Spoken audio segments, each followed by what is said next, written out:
Hello everyone, welcome to the Ozark Outpost.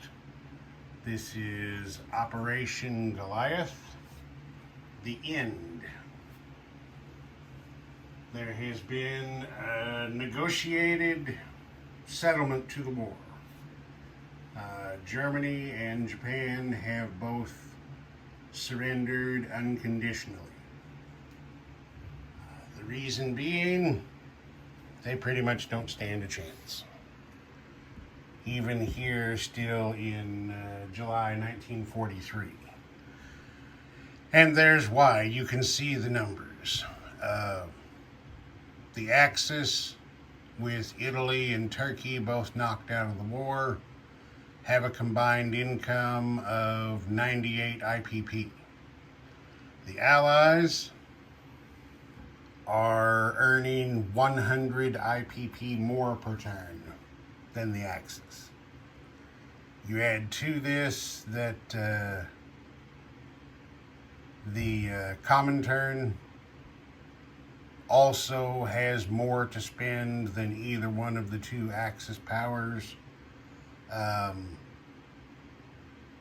They just, a 100 IPP deficit against your primary enemy with your attention divided in another direction, you're just not going to be able to overcome. I mean, I can play this a couple more turns until the random die rolls start in July 44, and honestly, by that time, the Axis will probably be in even worse shape.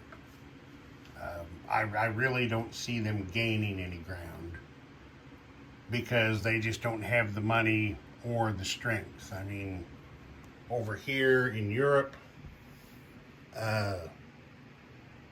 Bomber Command and the U.S. 8th and 15th Air Forces can keep bombing German factories and keep them from producing anything. So, I mean, Germany could have all the money in the world. But without usable factories, it's just so much clay formed into a chip. So you've got the French and the British attacking from the west, the Americans attacking from the south. I don't see it ending well for them. Plus, you've got the Soviets are gearing up. If anything, if I played a couple more turns, the Comintern situation would probably improve a bit at Germany's expense, but not enough to affect the overall outcome of the game. The same thing over here in the Far East and the Pacific. Japan's being pulled in, three different directions at once, really. You've got the United States attacking from the east. You've got the Soviets knocking on the northern door here in Manchuria. And then you have what's left of KMT and CCP able to make trouble. You've got some French capital ships heading toward the Sea of Japan to make mischief. The Americans are rebuilding their fleet after the big battle. The Japanese are trying to rebuild, but again, I mean, the Americans, if they just ignored Europe for a turn and went all in the Pacific, they could outspend the Japanese 2-1 in a single turn, and they're just, the numbers don't lie. Eventually, reality has to take hold. So, as you can see, here's the final disposition. Now, these numbers include victory cities.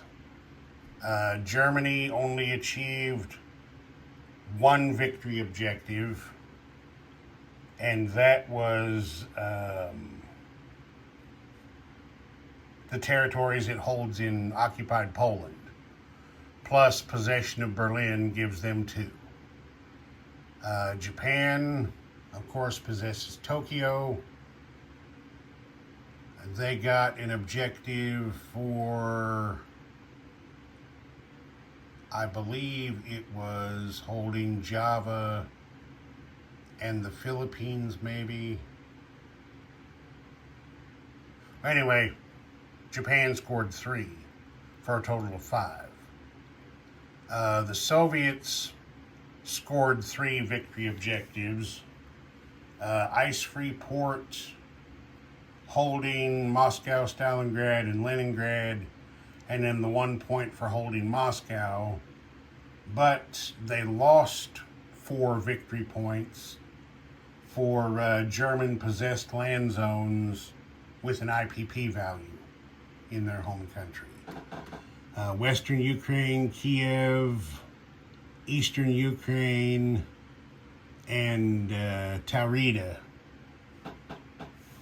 stripped away their victory points and dropped them down to 0. The Chi-Coms got 1 victory objective for having more land units than KMT. So, 5 for the Axis, 1 for the Comintern, and then as you can see there, 16 for the Allies. The British, of course, scored London. They also scored a point.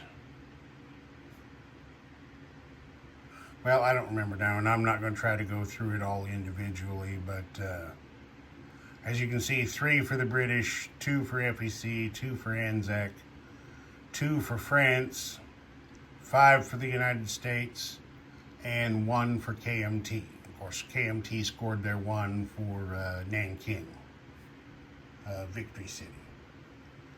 So, I mean, with an 11-point lead over the Axis, their nearest competitor, and a 100 IPP advantage over the Axis in earnings, you know, I don't see any need to continue on with this game. It's a foregone conclusion.